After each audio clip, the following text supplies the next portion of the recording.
I'd like to call this meeting to order. May 26th, special meeting for a couple of reasons. One, to look at the issue with the golf course, and one, to talk about the departure of the city manager. Roll call, please. Mayor Louis Trillo. Present. Councilor David Romero. Here. Councilor Elaine Rodriguez. Present. Councilor Michael Montoya. Present. Councilor David Olivari Jr. Yep. Thank you, Mr. Mayor. You have the floor. Please stand for the Pledge of Allegiance. I pledge allegiance to the flag of the United States of America and to the republic for which it stands, one nation, under God, indivisible, with liberty and justice for all. You want to do it, or should I? Okay. Just a brief moment of recognition and recollection. Thank you to the governor for being here today in Las Vegas. We were so blessed to have her here today and call her our friend, and it was great. She got the whole town excited about her being here, so that was good. And then also, I'd just like to keep in mind that it's Memorial Day this coming Monday, so I'd like to recognize all the people who actually gave a lot of themselves in the service and for keeping us safe, all the veterans in this community, just to take a moment of silence and recognition of them.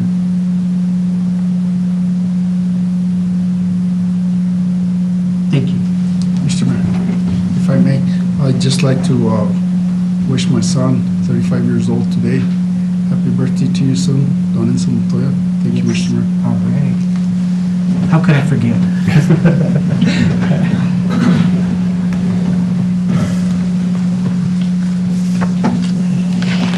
Mr. Mayor, approval of the agenda. Thank you. I'd like to entertain a motion to approve the agenda.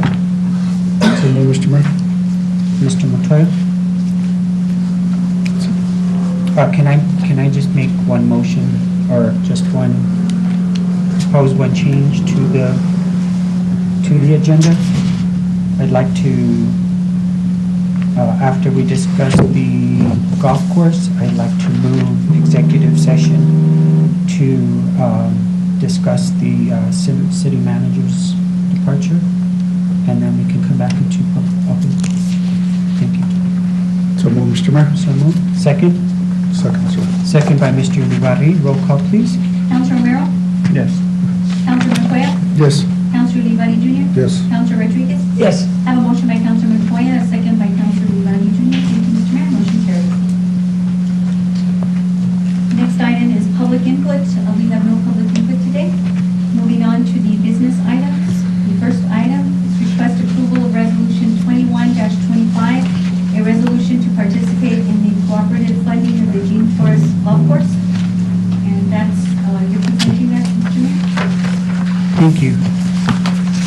So we've been working with different organizations, and that was one of the first meetings I had after I was elected, was a call from Dr. Menner at the university wanting to talk about the golf course. And so we sat down and took a look, and I think I met with him alone, and then Bill and I met with him again, and we looked at all the accounting stuff and so forth. And we had the presentation that was very informative last week.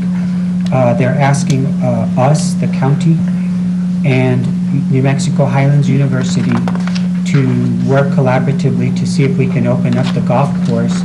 And it was an estimated $70,000 each year for a two-year agreement, so that these entities would contribute $70,000 apiece, so that we could get the golf course functioning again. And I'd like to open the floor to any other discussion, or if you have any questions regarding this. I wasn't, sorry. Elaine? I wasn't here for the presentation, but I'm very aware of the golf course situation, given that I work at Highlands. And my understanding, and I'm not sure if they gave that to you in the presentation, it has pretty much been in the red for decades. There's no profit making, not even breaking out even. And I know the Regents numerous times wanted to figure out a different way to use that property. At one time they were thinking of selling it and doing housing development. I guess my question is why the turnaround now to go back and reopen the golf course if it operates in the red?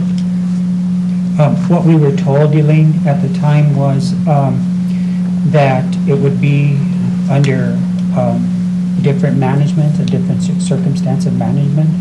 Each of these entities would have a person on a board to sort of look at the management and the costs and associated with the golf course. They don't expect to make a profit, and I don't think golf courses in any municipality make a profit. It's more of a quality of life type of issue. They were hoping that there is a way that we could make a profit, and there are still plans on looking at the golf course for other uses like housing and housing development or outdoor recreation of some sort. So it seems like the Bill Garcia and Frank Sanchez, the new board of regent, the new regent, I'm sorry, it sort of revived the energy again to do this. And Bill Garcia spent a lot of time looking, and so did we, looking at the finances and how we're going to operate it and so forth.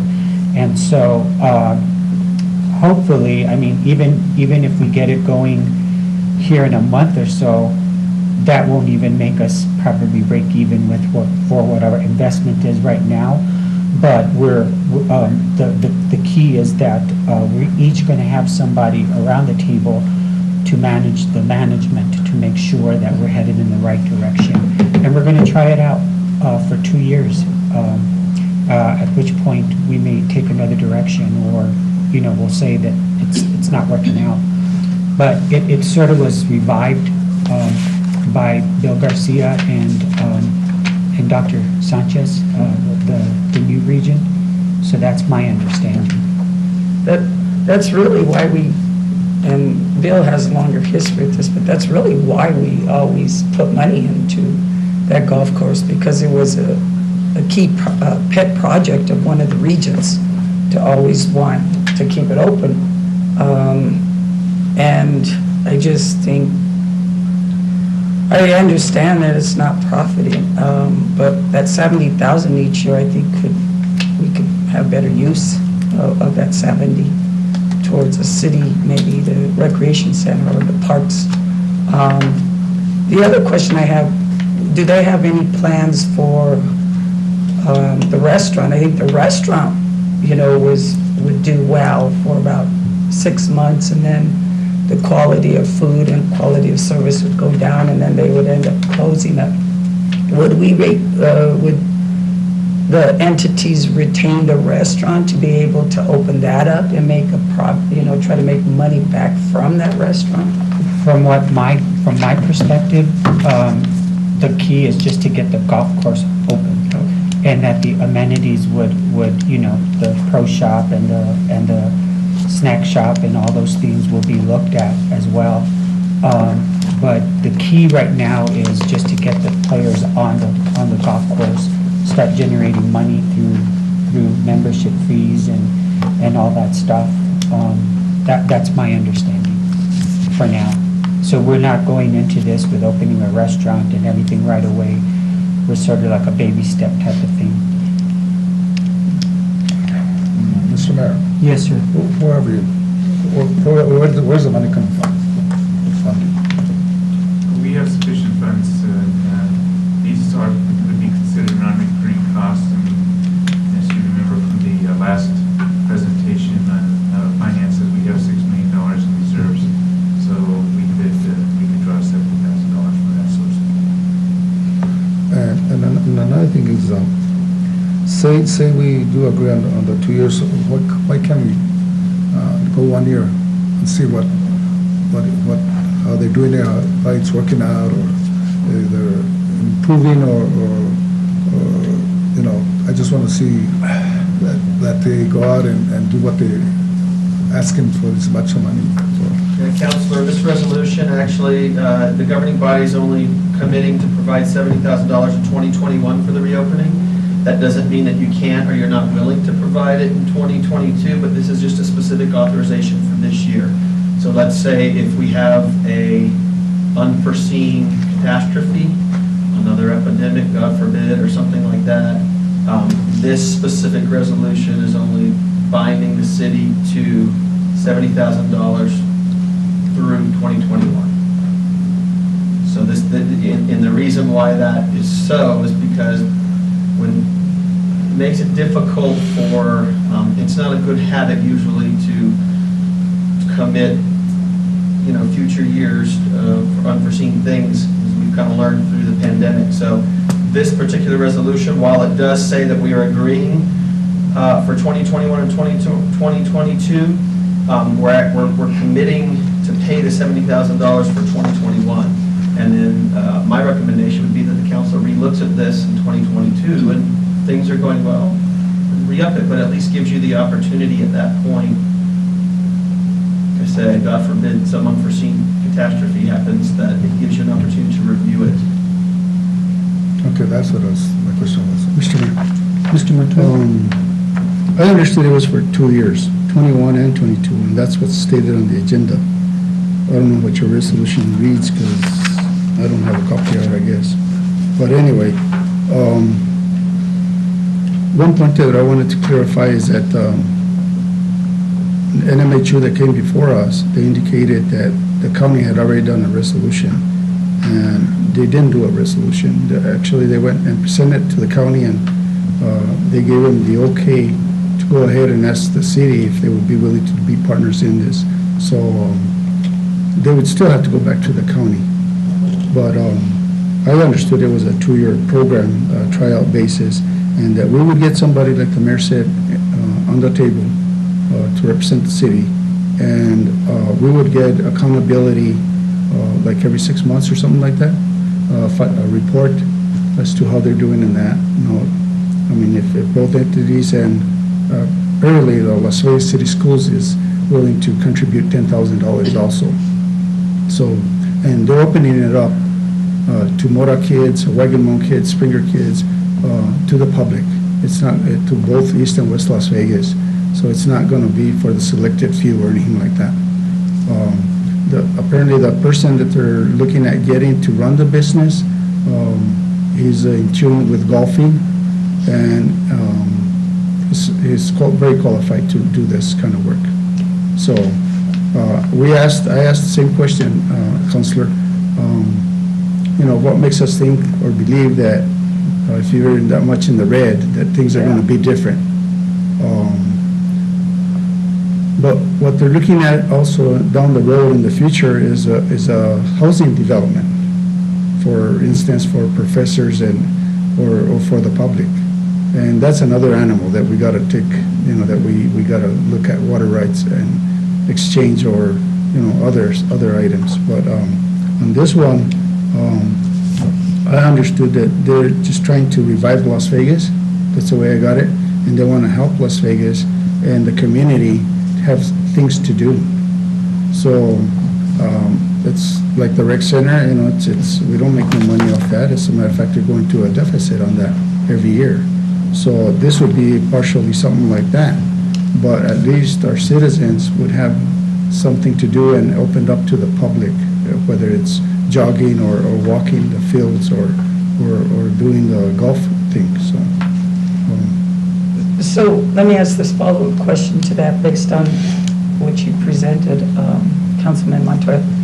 I like the idea of, opening up that golf course for our kids, whether you're in high school, junior high, and the public. So does that mean that they would be willing to give a very good discount? Because the rec center, yes, but it's pretty reasonable for anybody to be able to go there and swim. It's pretty cheap, and most people can afford that.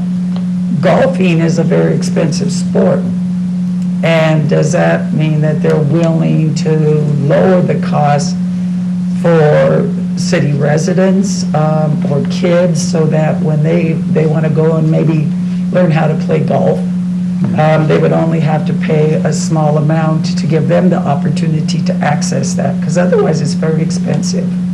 Yeah, and, go ahead, Mr. Manager. Try to answer that. I think it's a very difficult question, and you're walking a tightrope.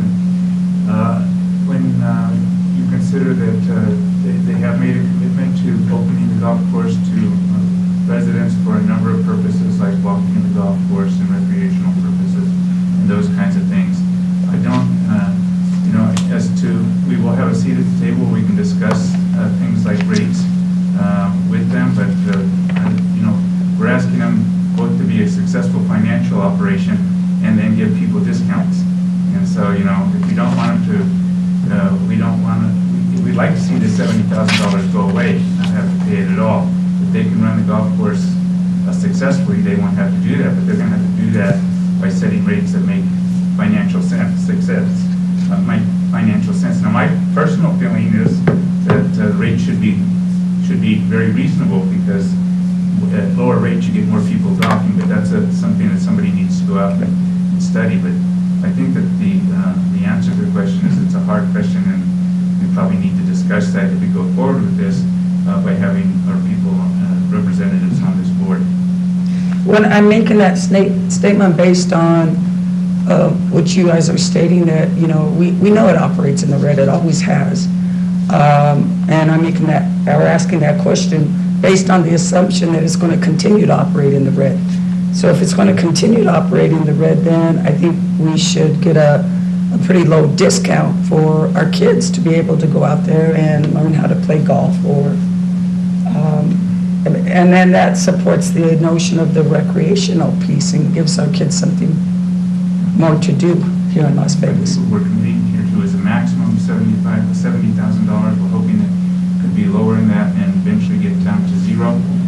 They have somebody that thinks they can successfully operate this golf course as an enterprise. We'll see whether that happens or not. Golf courses generally, I used to oversee the golf courses for the city of Albuquerque and the revenues. I think that there's only one or two that actually makes money. Almost all of them lose money.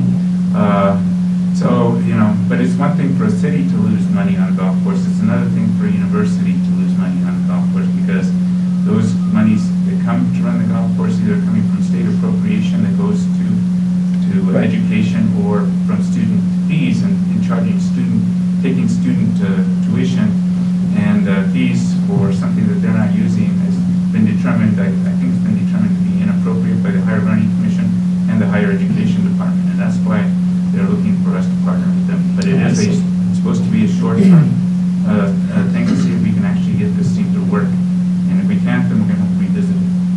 And I agree with Dr. Rodriguez. That was one of the main complaints of several local golfers about the price. So, I agree with you. I think it has to be affordable for our community, because even the local golfers thought that it was a little high. So maybe we can negotiate with them, have a local rate or something, and give them a discount or something for wanting to play golf. It'll incentivize them to get out and use the course. Right. Mr. Manager, and then I think they don't have any golf classes for like our youth, I never seen it since I've been here all my life, like since we're giving this much money, maybe they could put that, on the contract or something. There were agreements in the past with the schools, city schools, West Las Vegas schools. I think Councilman Toya said they committed, city schools $10,000 is because they want to use the course as they have a golf team and they compete. I think they have a fairly successful golf team. When I was over at Highlands and I was VP, I oversaw the golf course, and we did make accommodations for the golf team to use the golf course at certain times. I think that will continue to be the practice. And I believe they want to do golf classes in the schools, is what I understand.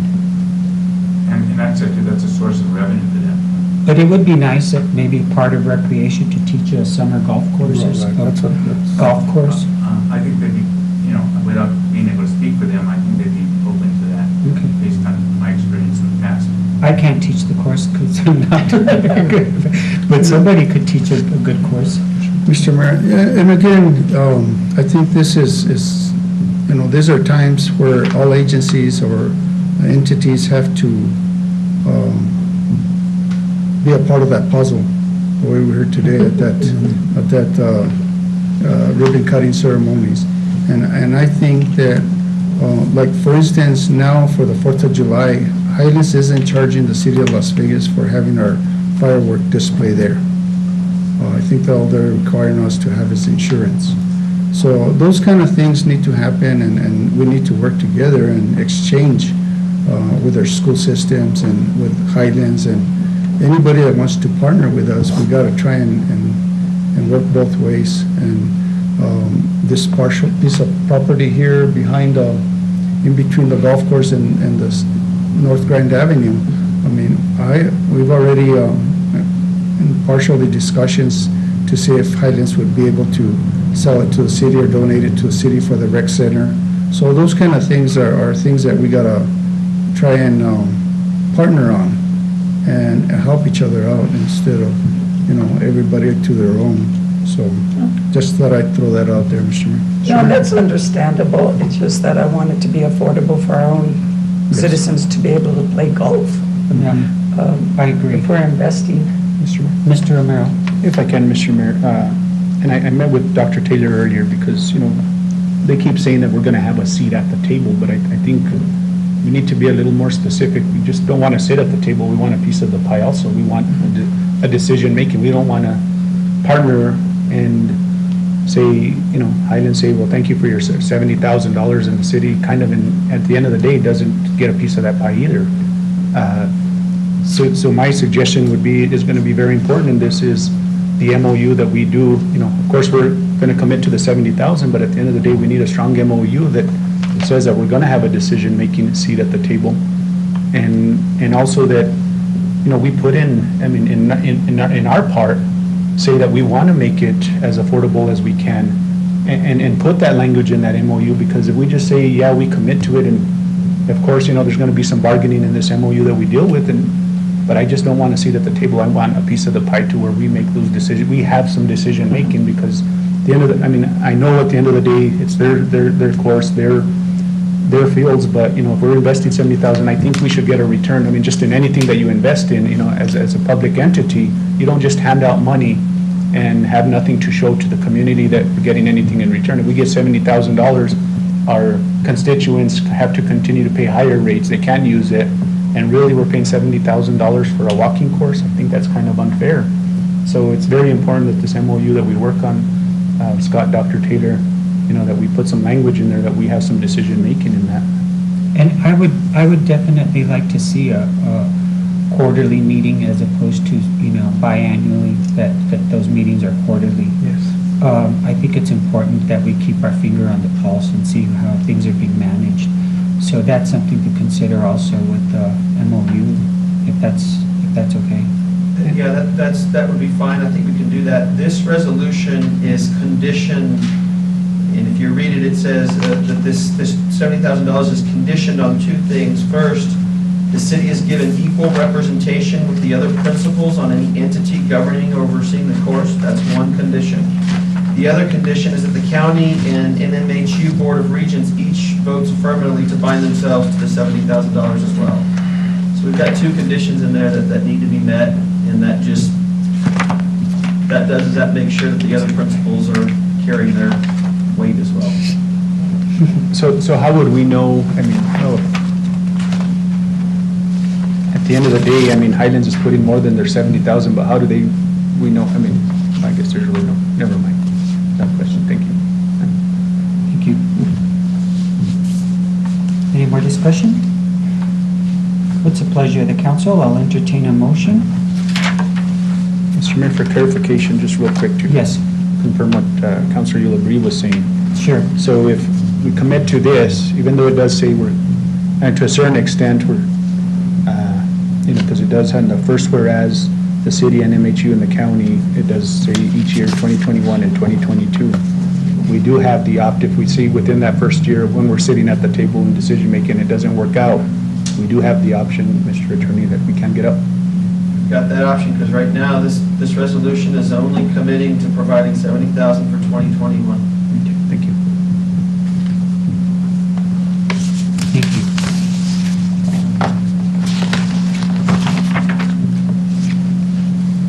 Call for the question, Mr. Mayor? I did. Oh, okay. I'll go ahead and move Mr. Mayor and Council to request for approval of Resolution 21-25,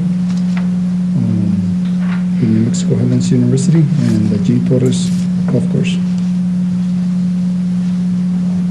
Second? Second. Second by Mr. Romero. Counselor Olivari Junior, Yes. Counselor Montoya, Yes. Counselor Rodriguez, Yes. Counselor Romero. Yes. I have a motion by Counselor Montoya, second by Counselor Romero. Thank you, Mr. Mayor. Motion carries. Thank you, Cassandra. Next item on the agenda is executive session. Mr. Mayor, I make a motion to go into executive session only to discuss item number 2. Thank you. I'll entertain a second. I'll second. Second, Dr. Rodriguez. Mr. Mayor, discussion. Yes. Okay, so on the agenda, Mr. Mayor, we're accepting his resignation, so kind of, is that, I guess my question, Scott, is that Personnel matter. to discuss the, but is it, I think I anticipate there's going to be issues of privileged information or information that's not subject to LMA that's going to be discussed in the executive session. Falls under the fact that Mr. Taylor has tendered his resignation, so there's going to be discussion about that and how information, the privileged information is going to move forward based on his resignation. Personnel matter. so even though the resignation was already public at a meeting and he read it out, it's still okay to? Under It's your- still a personnel matter. He's still on the job until June 30th. Of next year, right? 2020. Is there a second to go into executive session? There's a second already. Oh, okay, I'm sorry. Counselor Romero, Based off the attorney's recommendation, yes. Counselor Montoya, Yes. Counselor Rodriguez, Yes. Counselor Olivari Junior. Yes. I have a motion by Counselor Montoya, second by Counselor Rodriguez. Thank you, Mr. Mayor. Motion carries. Thank you, Cassandra. I'd like to go ahead and have Mayor and Council, please. Yes. Um,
entertain a motion to go into open session. Yeah.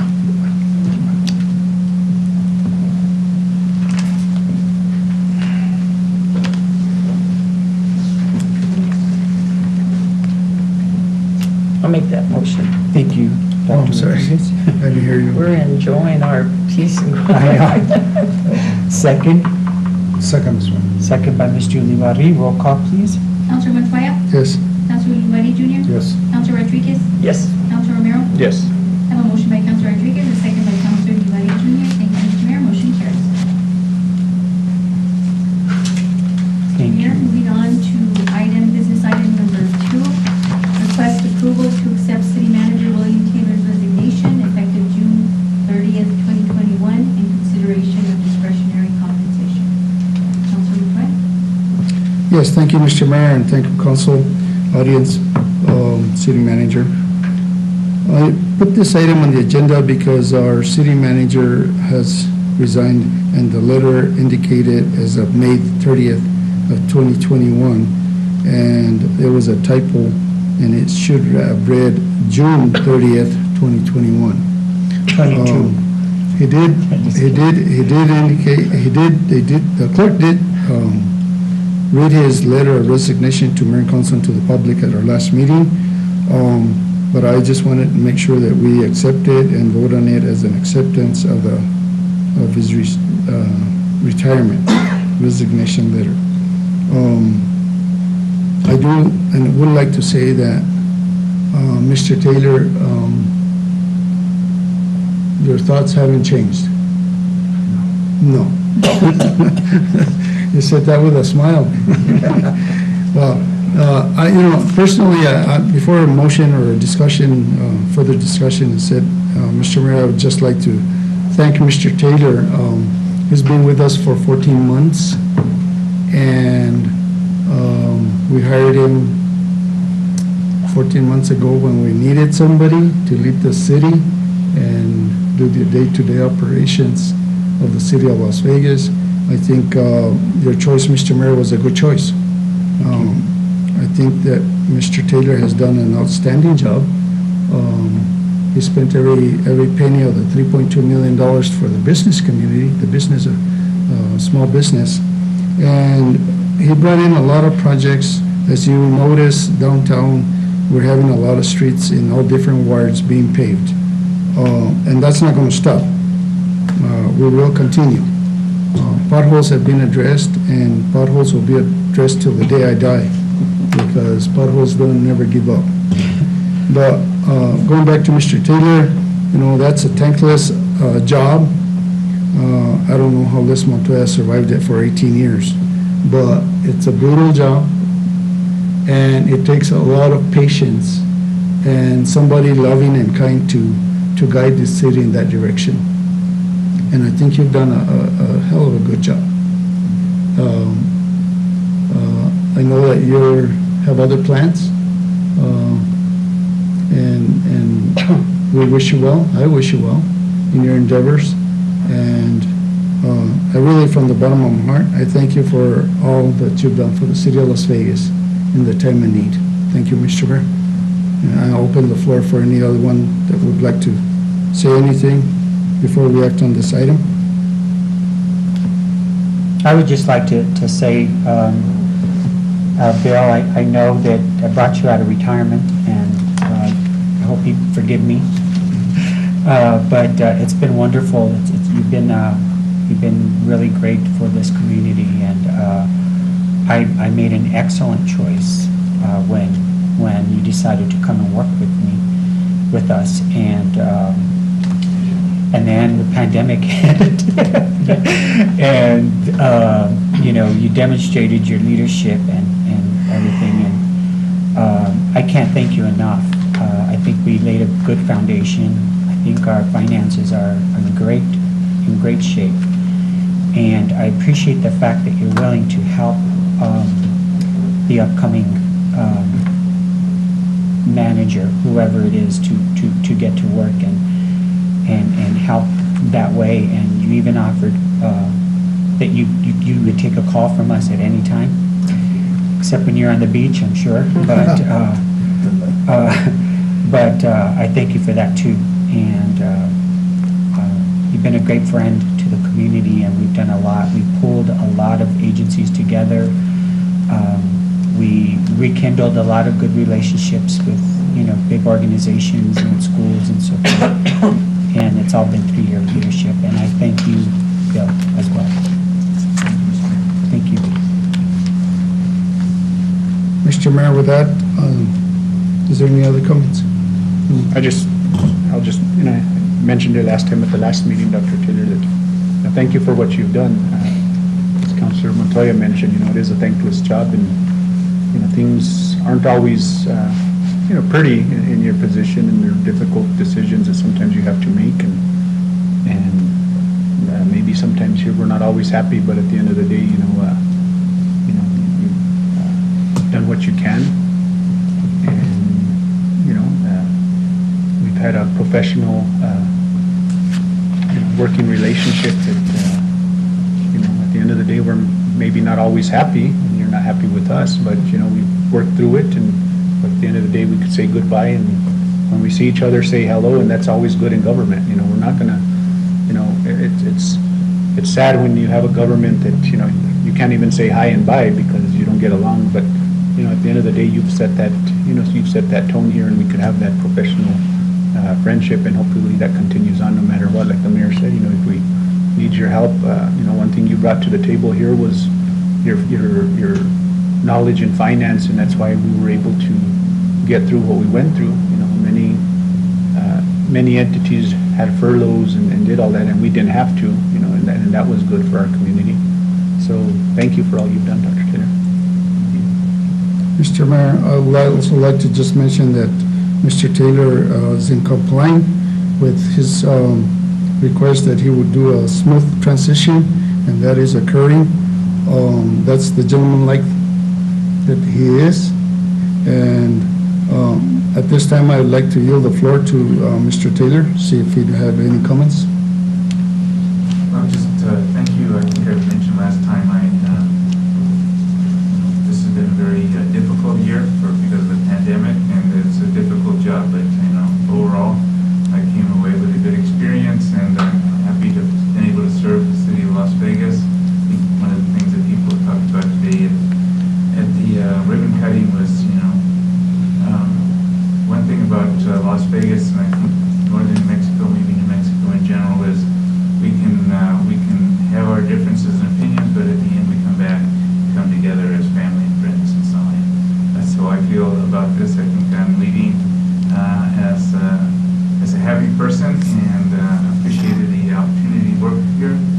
I'm glad to hear you say the things that you did. I've worked hard. I hope that I left the place better than I found it, and I think that we did. I think together we all did, and so I'm happy about that, and I'm happy to have had the chance to serve. Service is a very important concept to me, and I've been a member of the Rotary Club for a long time, and our motto is service before self, and that's kind of the guiding principle that I use to guide my life. So I thank you for the opportunity. And the Peace Corps. And the Peace Corps. Yeah, absolutely. Wonderful. And Thank with you. that, Mr. Mayor, I would like to make a request for approval of the acceptance letter from City Manager William Taylor to be effective on June 30th, 2021, and consider, and I'll stop at that, Mr. Mayor.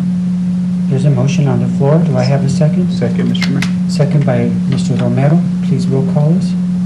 Counselor Divari Jr.? Yes. Counselor Rodriguez? Yes. Counselor Montoya? Yes. Counselor Romero? Yes. I have a motion by Counselor Montoya, a second by Counselor Romero. Thank you, Mr. Mayor. Motion carries. Mr. Mayor, as a last request, I ask that the mayor, at our next meeting or the following meeting, put on the agenda your appointee as per city charter. The mayor appoints and the council confirms, and I ask that that be done Yes, sir. so we can move smoothly forward, and maybe we can get somebody before our city manager leaves, Absolutely. and there can be a smooth transition, and we move this city forward. Very well. What's the first meeting in June? June 9th. June 9th. It's already almost next week. You don't give me much time. First, second meeting. Just kidding. It'll be on the next meeting. Thank you, Mr. Mayor.